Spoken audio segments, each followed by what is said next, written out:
छत्तीसगढ़ में नक्सलवाद पर एक और बड़ा प्रहार।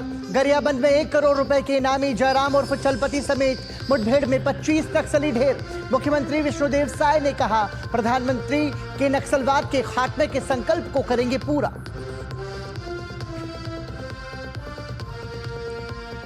दिल्ली विधानसभा चुनाव में सभी दलों ने झोंकी ताकत। भाजपा ने जारी किया संकल्प पत्र का दूसरा भाग। युवाओं पर फोकस, कहा सरकारी शिक्षण संस्थानों में जरूरतमंद छात्रों को केजी से पीजी तक देंगे मुफ्त शिक्षा।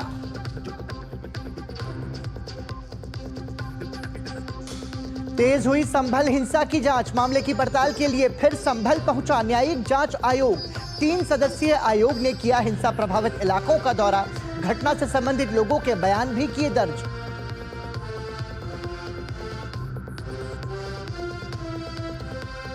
विश्व बैंक की तटस्थ विशेषज्ञ समिति ने सिंधु जल विवाद पर भारत के रुख का किया समर्थन। भारत के दृष्टिकोण को सही ठहराया। भारत ने किया फैसले का स्वागत।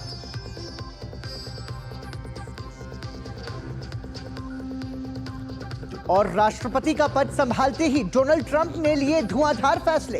WHO से बाहर निकलने के आदेश समेत करीब 80 कार्यकारी आदेशों पर किए हस्ताक्षर। 12 महीने में WHO से अलग हो जाएगा अमेरिका।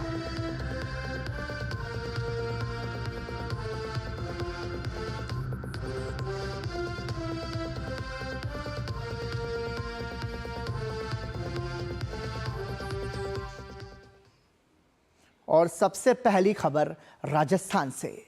राजस्थान में साइबर हरासमेंट, बुलिंग और महिलाओं और बच्चों को साइबर खतरों से जागरूक करने के लिए एक व्यापक अभियान शुरू किया गया है। यह अभियान राजस्थान पुलिस और निजी संस्था व्हाट नाउ के बीच समझौते MOU पर हस्ताक्षर करने के बाद शुरू किया गया। साइबर बुलिंग और हैरेसमेंट के खिलाफ राजस्थान सरकार। साइबर बुलिंग और हैरेसमेंट के खिलाफ जागरूकता अभियान की शुरुआत। महिलाओं, बच्चों को साइबर खतरे से किया जाएगा जागरूक। हेल्पलाइन 919019115115 पर कॉल करने के बाद साइबर पीड़ितों को मिलेगी मदद। राजस्थान में साइबर हैरेसमेंट, बुलिंग, महिलाओं और बच्चों को साइबर खतरों से जागरूक करने के लिए अभियान चलाया जा रहा है। ये अभियान राजस्थान पुलिस और निजी संस्था व्हाट नाउ के बीच MOU पर हस्ताक्षर करने के बाद शुरू किया गया। लोगों को शिकायत सुनने के लिए एक हेल्पलाइन नंबर भी जारी किया गया है। पूरे राज्य में जागरूकता अभियान और हेल्पलाइन नंबर 919019115115 लॉन्च किया गया है। अभियान के तहत हेल्पलाइन पर कॉल करने के बाद साइबर पीड़ितों के पास संस्था के प्रतिनिधि पहुँचेंगे, साइबर अब्यूज के खिलाफ सलाह और रिसोर्स देंगे। इसके साथ ही समय पर कानूनी मदद भी उपलब्ध कराएंगे। Cyber bullying, cyber harassment, sextortion, abuse due to cyber harassment के तरफ लोगों को किस प्रकार से बचाव किया जाए, इसके लिए व्हाट नाउ की एक डेडिकेटेड हेल्पलाइन नंबर है। उस हेल्पलाइन नंबर पे यदि कोई भी पीड़ित या पीड़िता कॉल करते हैं तो इमीडिएटली हमारी टीम ऑफ काउंसलर्स उन्हें मदद प्रदान करती हैं। कानूनी सहायता और मदद के लिए what now cyber crime police team के साथ पीड़ितों का सहयोग करेगी, लीगल गाइडेंस और सपोर्ट प्रदान करेगी। युवाएं हैं, बॉयज है, गर्ल्स है, महिलाएं, सब लोगों के लिए इस हेल्पलाइन का काफ़ी उपयोग होगा। इस हेल्पलाइन की स्पेशलिटी ये है कि हम उनको बहुत ही अच्छी तरह से हमारे जो प्रोफेशनल काउंसलर्स है, जो कि ट्रेंड है, जिन्हें पता है ऐसे सेंसिटिव सिचुएशन में, सेंसिटिव समय में उन्हें कैसे गाइड करना चाहिए। IPS शांतनु कुमार ने कहा, जनता को साइबर खतरों से आगाह किया जा रहा है और संस्था की मदद ली जा रही है। इसका मकसद इस साल तक प्रदेश को साइबर क्राइसिस से मुक्त कर देना है। राजस्थान पुलिस ने जनवरी माह में एक साइबर शील्ड ऑपरेशन चला रखा है। उसमें सभी प्रकार के साइबर क्राइम्स के खिलाफ पूरे राजस्थान के अंदर विभिन्न जिलों पुलिस और SOG द्वारा कार्रवाई की जा रही है। इसी अभियान के अंदर जो व्हाट नाउ NGO का जो मेन फोकस एरिया वो साइबर क्राइम और साइबर हैरेसमेंट को लेकर के है। राजस्थान पुलिस अपने सहयोगियों के लिए जो NGO हैं, यूनिवर्सिटीज हैं, प्रिंट मीडिया, इलेक्ट्रॉनिक मीडिया, हम सब मिलकर के इस अभियान को चला रहे हैं। तकनीक ने लोगों के कनेक्ट होने, संवाद करने और जानकारी शेयर करने के तरीके में बड़ा बदलाव कर दिया है। हालांकि इस तकनीकी विकास ने साइबर बुलिंग, साइबर क्राइम और साइबर हैरेसमेंट जैसी नई चुनौतियों के लिए भी दरवाजे खोल दिए हैं, जो भारत समेत पूरी दुनिया में गंभीर सामाजिक मुद्दा बनकर तेजी से उभर रहा है। साइबर हरासमेंट अब एक गंभीर समस्या बन गई है। जागरूकता के अभाव में महिलाएं और बच्चे इसके शिकार हो जाते हैं। लेकिन इस तरह के जागरूकता अभियानों के जरिए समय रहते लोगों को सावचेत किया जा सकेगा। कैमरा पर्सन सुनील के साथ महेश दाधीच, डीडी न्यूज, जयपुर। तो साइबर अपराधों से बचने के लिए जागरूकता और सतर्कता महत्वपूर्ण है। और आइए राजस्थान के बाद रुख करते हैं दिल्ली का। और दिल्ली विधानसभा चुनाव के लिए भाजपा ने संकल्प पत्र 2 जारी किया है। भाजपा ने संकल्प पत्र में के हिस्से में छात्रों, युवाओं, दलितों और ऑटो टैक्सी चालकों के लिए महत्वपूर्ण घोषणाएं की है। वहीं आम आदमी पार्टी और कांग्रेस भी चुनाव प्रचार में पूरा दमखम झोंक रही है। दिल्ली विधानसभा का चुनाव इस बार कई मायनों में अलग है। बीजेपी सत्ता में वापसी के लिए पूरा दमखम लगा रही है, तो आम आदमी पार्टी लगातार चौथी बार सत्ता को पाने की कवायद में है। कांग्रेस ने भी अपने खोए हुए जनाधार को पाने के लिए पूरी ताकत लगा रखी है। भाजपा ने आज अपना संकल्प पत्र पार्ट 2 भी जारी कर दिया है। बीजेपी के संकल्प पत्र के पहले पार्ट में महिलाओं पर फोकस किया गया था, जबकि दूसरे भाग में युवाओं को केंद्र में रखा गया है। अनुराग ठाकुर ने संकल्प पत्र जारी करते हुए कहा कि दिल्ली में भाजपा की सरकार बनने पर युवाओं को लेकर विशेष कार्य किए जाएंगे। प्रशासनिक सेवा और अन्य प्रतियोगी परीक्षाओं की तैयारी के लिए 15,000 की एकमुश्त आर्थिक सहायता दी जाएगी। केजी से पीजी तक की फ्री शिक्षा, आपके कुशासन और भ्रष्टाचार के खिलाफ जीरो टॉलरेंस। प्रतियोगी परीक्षाओं की तैयारी के लिए 15,000 रुपये। भीमराव अंबेडकर के नाम नई छात्रवृत्ति योजना। एससी छात्रों को हर महीने 1,000 का स्टाइपेंड। ऑटो टैक्सी चालकों के लिए 10 लाख रुपए का जीवन बीमा। ऑटो टैक्सी वालों के लिए 5 लाख रुपए दुर्घटना बीमा। घरेलू कामगारों के लिए वेलफेयर बोर्ड। घरेलू कामगारों के लिए 10 लाख जीवन बीमा, 5 लाख दुर्घटना बीमा। पीएम स्वनिधि योजना के लाभार्थियों की संख्या 2 गुनी। दिल्ली की हर समस्या का होगा समाधान। हमने जल जीवन मिशन भी चलाया। पहाड़ों में 17,000 फीट हाइट पे भी नल से स्वच्छ जल आता है, लेकिन आपदा ने जल जीवन मिशन दिल्ली में लागू नहीं किया। पूछिए अरविंद केजरीवाल जी से क्यों नहीं किया, आतिशी जी से पूछिए क्यों नहीं किया। यहां नलकों से गंदा पानी आता है दिल्ली में। आयुष्मान भारत वो यहां पे लागू नहीं किया, जो 5 लाख रुपए का इलाज देश के 60 करोड़ लोगों को मिलता है, यहां लागू नहीं किया। राजनीतिक लाभ उठाने के लिए उन्होंने जन कल्याणकारी योजनाओं को आपदा ने लागू नहीं किया, आतिशी जी और अरविंद केजरीवाल जी ने लागू नहीं किया। वहीं आपके राष्ट्रीय संयोजक अरविंद केजरीवाल ने बीजेपी पर निशाना साधते हुए कहा है कि दिल्ली में हमने शिक्षा मुफ्त कर दी, लेकिन अगर बीजेपी सत्ता में आई तो दिल्ली में मुफ्त शिक्षा बंद हो जाएगी। दिल्ली में हम लोगों ने शिक्षा मुफ्त कर दी। एक एक गरीब के बच्चे के लिए 18 लाख बच्चों के लिए शानदार शिक्षा का इंतजाम किया। अगर ये लोग आ गए तो मुफ्त शिक्षा बंद कर देंगे। इस बीच कांग्रेस नेता अभिषेक दत्त ने अरविंद केजरीवाल को डरा हुआ बताते हुए पेंशन और शीश महल घोटाले को लेकर जमकर निशाना साधा। जिस दिन उनकी सरकार गई, जो पिछले 11 साल का घोटाला अरविंद केजरीवाल जी की सरकार ने दिल्ली में करा है, भले ही पेंशन के नाम पे हो, विधायक निधि के नाम पर हो, शीश महल के नाम पर हो, राशन कार्ड के नाम पर हो, बस हुई खरीद फरोख्त के नाम पर हो, मोहल्ला क्लिनिक के नाम पे हो, वो सारे घोटाले खुलने जा रहे हैं। तो कहीं ना कहीं अरविंद केजरीवाल जी घबरा गए हैं। जैसे जैसे चुनावी तारीख नजदीक आ रही है, बीजेपी, आप और कांग्रेस के प्रचार में तेजी आ रही है। Bureau report, DD news. और आइए दिल्ली की सियासत के बाद अब रुख करते हैं भारत के हृदय स्थल मध्य प्रदेश का। मुख्यमंत्री डॉक्टर मोहन यादव ने 21वें आयुर्वेद पर्व 2025 के अंतर्गत प्रदेश में 11 आयुर्वेदिक कॉलेज आरंभ करने की घोषणा की है। नई शिक्षा नीति के प्रावधान के अनुसार विश्वविद्यालयों को आयुर्वेदिक, मेडिकल सहित अन्य सभी प्रकार के कोर्स संचालित करने की अनुमति राज्य सरकार द्वारा प्रदान की गई है। देखिए हमारे संवाददाता श्रेयस द्विवेदी की ये रिपोर्ट। मध्य प्रदेश में खुलेंगे 11 नए आयुर्वेद कॉलेज। हिंदी में होगी यूनानी चिकित्सा की पढ़ाई। उज्जैन में खोला जाएगा अखिल भारतीय आयुर्वेद संस्थान।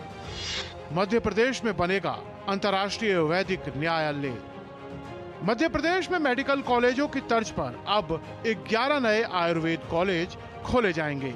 आयुर्वेद में पैरामेडिकल, नर्सिंग आदि कोर्सेज चलाने की व्यवस्था की जाएगी। वहीं करीब 500 आयुर्वेद प्रोफेशनल्स को इन कॉलेजों में भर्ती किया जाएगा। मध्य प्रदेश के अंदर सरकारी मेडिकल कॉलेज आयुर्वेदिक 56 चल रहे हैं। 5 भारत सरकार ने अभी अनुमति दी है। 2 स्टेट मद से कुल मिलाकर के 11 मेडिकल कॉलेज नए बनने वाले हैं। सब मिला के 67 कॉलेज हमारे राज्य में होंगे। नई शिक्षा नीति के प्रावधान अनुसार विश्वविद्यालयों को आयुर्वेदिक, मेडिकल सहित अन्य सभी प्रकार के कोर्स संचालित करने की अनुमति राज्य सरकार द्वारा प्रदान की गई है। आयुर्वेद कॉलेजों में पैरामेडिकल, नर्सिंग आदि कोर्सेज चलाने की व्यवस्था की जाएगी।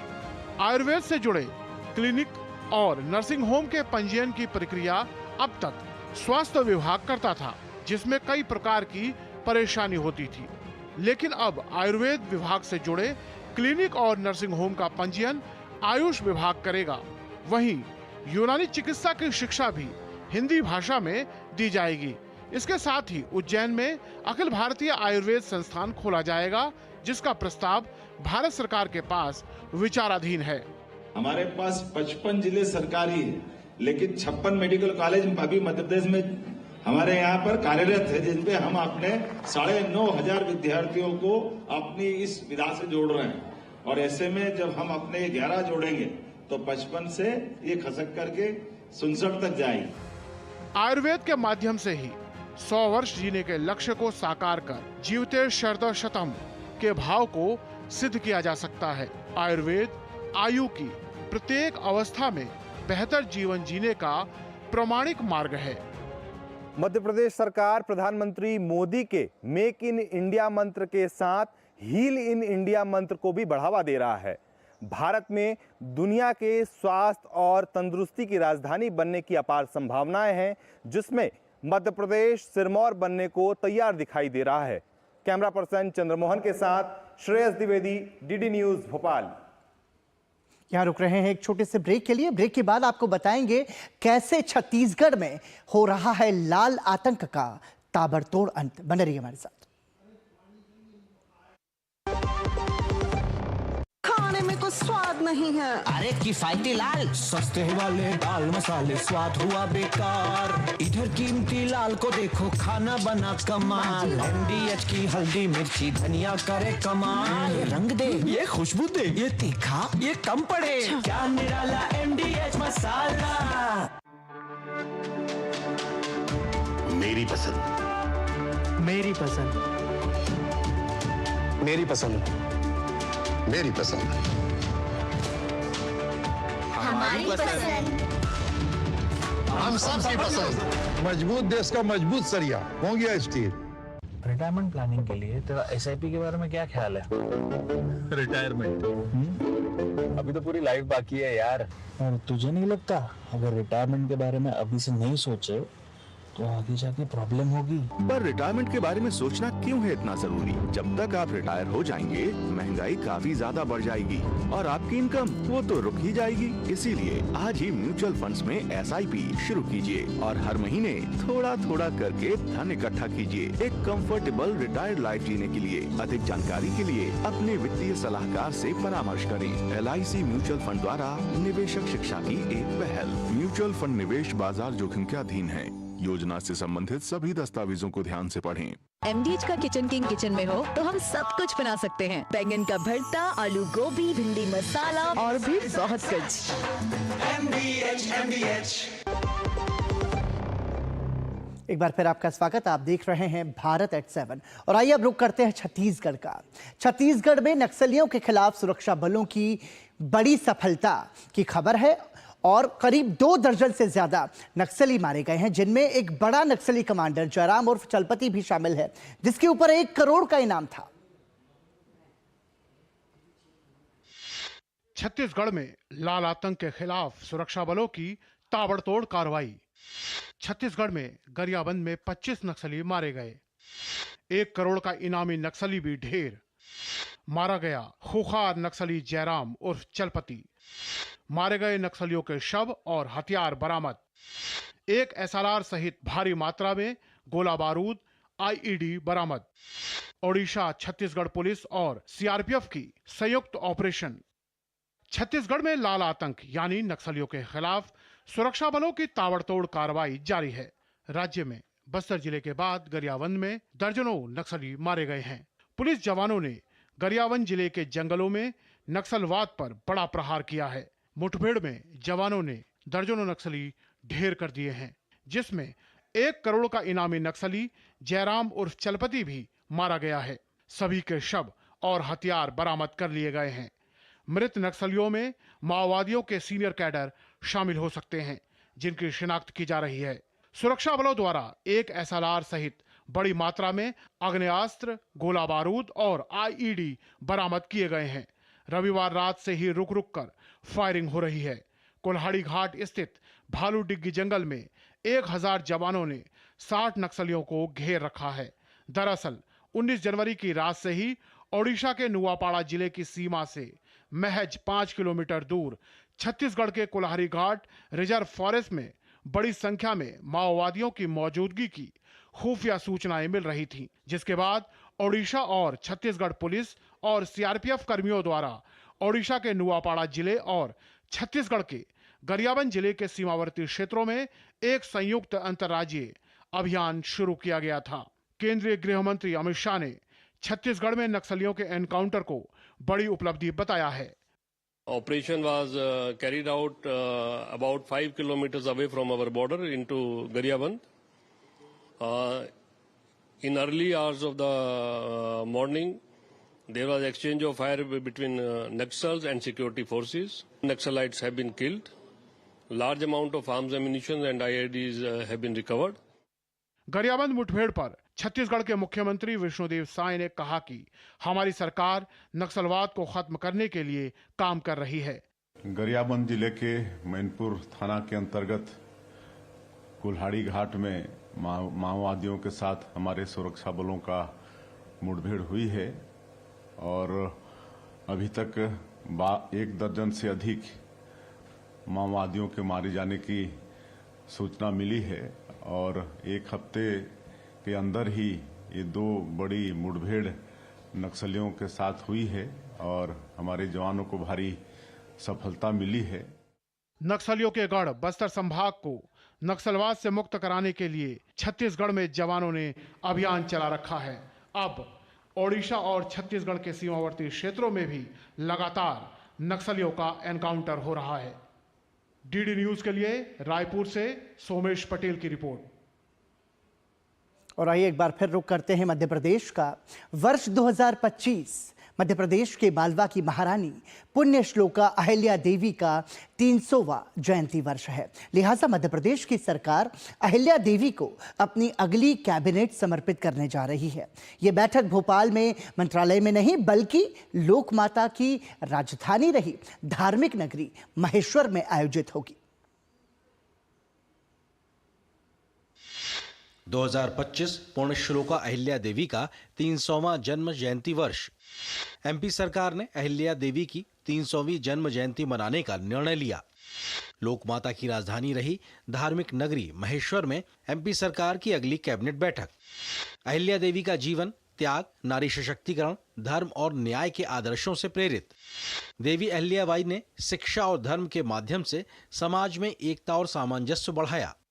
24 जनवरी को मध्य प्रदेश की पूरी सरकार धार्मिक नगरी महेश्वर में होगी, क्योंकि महेश्वर में मध्य प्रदेश सरकार की अगली कैबिनेट की बैठक का आयोजन किया जा रहा है। सूबे के CM डॉक्टर मोहन यादव ने कहा है कि देवी अहिल्या की 300वीं जयंती को MP में खास अंदाज में मनाया जाएगा। पूरे वर्ष अलग अलग कार्यक्रम राज्य में उनकी सरकार करेगी। इस वर्ष की कैबिनेट 24 जनवरी की अहिल्या माता के नाम पर उनकी 300वीं जयंती के अवसर पर महेश्वर में हम करने जा रहे हैं। मुझे इस बात का संतोष है। मध्य प्रदेश वो धरती है जहाँ रानी दुर्गावती, अहिल्या महारानी, सम्राट विक्रमादित्य, राजा भोज ऐसे बड़े बड़े सुशासन के नाम हैं जिनके आधार पर मध्य प्रदेश गौरवान्वित होता है। महेश्वर में होने वाली बैठक के लिए तैयारियां शुरू हो गई हैं। मीटिंग से पहले CM मोहन यादव और मंत्रिमंडल के सदस्य अहिल्या किले में राजगद्दी के दर्शन करेंगे। कैबिनेट सदस्य अहिल्या घाट पर मां नर्मदा की पूजा अर्चना कर चुनरी अर्पित की जाएगी। कैबिनेट बैठक के बाद CM महेश्वर में विकास परियोजनाओं का लोकार्पण, भूमि पूजन करेंगे और आम सभा को भी संबोधित करेंगे। देवी अहिल्या जी को समर्पित कैबिनेट करेंगे 24 तारीख को महेश्वर में और उसमें कुछ महत्वपूर्ण निर्णय भी लेंगे जो देवी अहिल्या माता के सम्मान में हो। उनके प्रति कृतज्ञता व्यक्त करेंगे और उनके सम्मान में प्रदेश में कुछ ऐसा निर्णय करें। आपको बता दें कि लोक माता देवी अहिल्याबाई भारत के इतिहास में एक महान शासिका समाज सुधारक और धर्मपरायण नेत्री के रूप में प्रसिद्ध हैं। उनका जीवन त्याग, नारी सशक्तिकरण, धर्म और न्याय के आदर्शों से प्रेरित है। देवी अहिल्याबाई ने शिक्षा और धर्म के माध्यम से समाज में एकता और सामंजस्य को बढ़ावा दिया। ऐसा नहीं है कि पहली बार मध्य प्रदेश की सरकार भोपाल के मंत्रालय से निकलकर कहीं अन्य शहर में जाकर कैबिनेट की बैठक कर रही हो। इससे पहले भी एमपी सरकार कई महापुरुषों के सम्मान में अलग अलग जगहों पर कैबिनेट की बैठक आयोजित कर चुकी है और उसके फैसले ये बताते हैं कि इस बैठक में कहीं ना कहीं महिला सम्मान और मालवा के फायदे के फैसले हो सकते हैं। कैमरामैन विजय शर्मा के साथ आदित्य श्रीवास्तव, डीडी न्यूज़, भोपाल। और यहाँ रुक रहे हैं एक छोटे से ब्रेक के लिए, लेकिन ब्रेक के बाद आपको ले चलेंगे दिव्य और भव्य महाकुंभ की नगरी तीर्थराज प्रयाग में।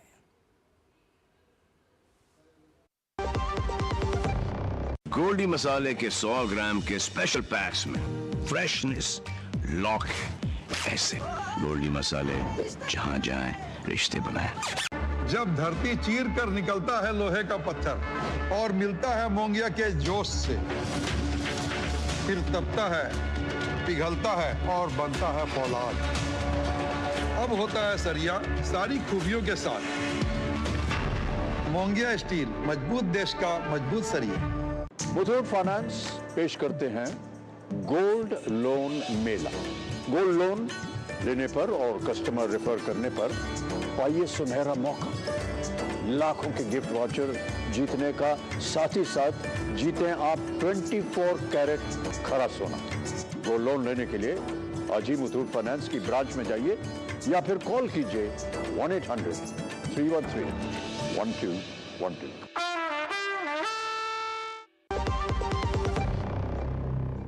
एक बार फिर आपका स्वागत। आप देख रहे हैं भारत एट 7 और आइए बात करते हैं दिव्य और भव्य महाकुंभ की।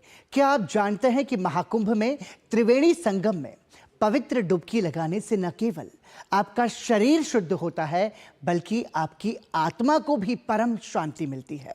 बहरहाल महाकुंभ में आए अन्य देशों के भक्त भी ऐसी ही ऊर्जा का अनुभव कर रहे हैं और महाकुंभ 2025 का हिस्सा बनकर बहुत ही खुश हैं। और जानकारी दीपिका महतो की इस रिपोर्ट में।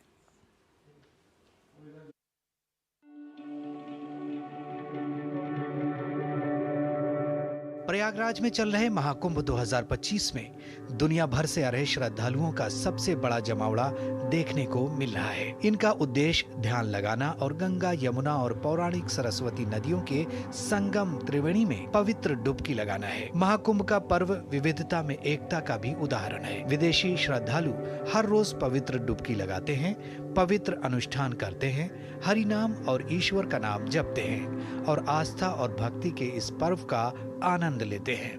रूस के कई श्रद्धालुओं का मानना है कि 30 मिनट तक पवित्र डुबकी लगाने से उनकी सभी बीमारियां दूर हो जाती हैं। After take bath, I feel very well. So much energy. संगम में डुबकी लगाने से मैं बहुत ऊर्जावान महसूस कर रहा हूँ। जल हमारे शरीर के लिए बहुत महत्वपूर्ण है। मेरी पत्नी पानी में 30 मिनट बिताती है क्योंकि यह स्वास्थ्य के लिए बहुत लाभदायक होता है। She sit and stay 30 minutes on water because this is very good for health. पवित्र स्नान से न केवल श्रद्धालुओं को स्वास्थ्य लाभ मिलता है बल्कि आध्यात्मिकता में डूबे इन श्रद्धालुओं को असीम शांति और आनंद भी मिलता है। हमारे शरीर का एक भौतिक रूप होता है और एक आध्यात्मिक। मेरे गुरु ने मुझे सलाह दी कि मुझे पवित्र स्नान करना चाहिए और मैं उनकी शुक्रगुजार हूँ। इस स्नान से हमारे सभी कष्ट दूर हो जाएंगे। अगर आप गंगा नदी के पास आते हैं तो आपको स्नान करना चाहिए, लेकिन अगर आप नहीं आ सकते तो आपको हरे कृष्ण हरे राम मंत्र का जाप करना चाहिए। अगर हम यहाँ शारीरिक रूप से नहीं आ सकते तो हम भगवत गीता या श्रीमद् भागवतम का पाठ कर सकते हैं। विदेशी श्रद्धालुओं ने भी सभी से इस महाकुंभ में भाग लेने की अपील की और कहा कि यदि वे व्यक्तिगत रूप से नहीं आ सकते तो वे अपने अपने स्थानों से ही महाकुंभ की इस पावन अवधि के दौरान भगवान का नाम जपें। दीपिका महतो की रिपोर्ट, डीडी न्यूज़, महाकुंभ क्षेत्र प्रयागराज। अदानी समूह के अध्यक्ष गौतम अदानी महाकुंभ मेले में पहुंचे। उन्होंने संगम स्नान करने के बाद संगम तट पर पूजा अर्चना की। गौतम अदानी ने महाकुंभ मेला क्षेत्र में इस्कॉन मंदिर के शिविर का भी दौरा किया। इस दौरान उनकी पत्नी प्रीति अदानी भी मौजूद रही। स्वागत के बाद गौतम अदानी को महाप्रसाद बनाते हुए भी देखा गया। उन्होंने अपनी पत्नी के साथ इस्कॉन मंदिर के शिविर में लोगों को महाप्रसाद वितरित किया। उसके बाद गौतम अदानी ने पत्नी प्रीति अदानी के साथ संगम घाट पर पूजा अर्चना की। उन्होंने प्रयागराज स्थित बड़े हनुमान मंदिर में दर्शन पूजन भी किया। अदानी समूह इस साल इस्कॉन और गीता प्रेस के साथ मिलकर महाकुंभ में आने वाले श्रद्धालुओं की सेवा में लगा हुआ है। इस्कॉन के साथ मिलकर अदानी समूह प्रतिदिन 1 लाख श्रद्धालुओं को महाप्रसाद का वितरण कर रहा है। मीडिया से उन्होंने महाकुंभ क्षेत्र में अपने अनुभव भी साझा किए। उन्होंने बताया कि कुंभ नगर पहुंचने के बाद उन्हें जो अनुभूति मिली है उसका कोई मोल नहीं। महाकुंभ क्षेत्र में श्रद्धालुओं के लिए की गई व्यवस्था के लिए उन्होंने उत्तर प्रदेश के मुख्यमंत्री योगी आदित्यनाथ और प्रधानमंत्री नरेंद्र मोदी का धन्यवाद दिया।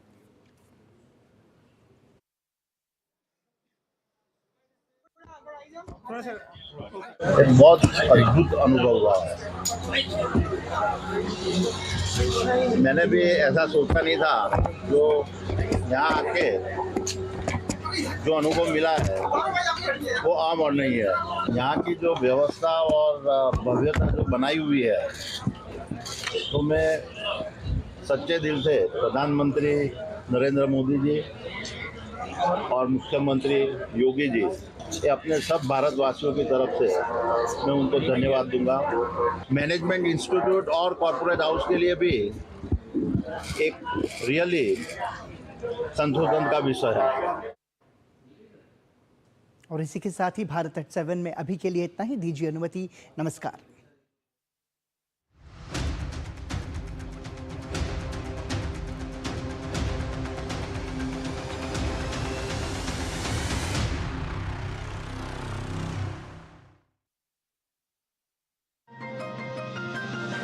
नक्सलवाद पर एक और बड़ा प्रहार, मारे गए करीब 2 दर्जन नक्सली। गृह मंत्री अमित शाह ने कहा, देश में नक्सलवाद गिन रहा आखिरी सांसें, करेंगे नक्सलवाद के खिलाफ मिल रही सफलता पर चर्चा। दिल्ली में बीजेपी ने जारी किया संकल्प पत्र का दूसरा भाग, युवाओं पर फोकस। दिल्ली के दंगल में रामायण पर महाभारत, कहां पहुंची संबल हिंसा की जांच, होंगी महाकुंभ से जुड़ी खबरें। देखिए न्यूज नाइट में रात 8 बजे सिर्फ डीडी न्यूज में।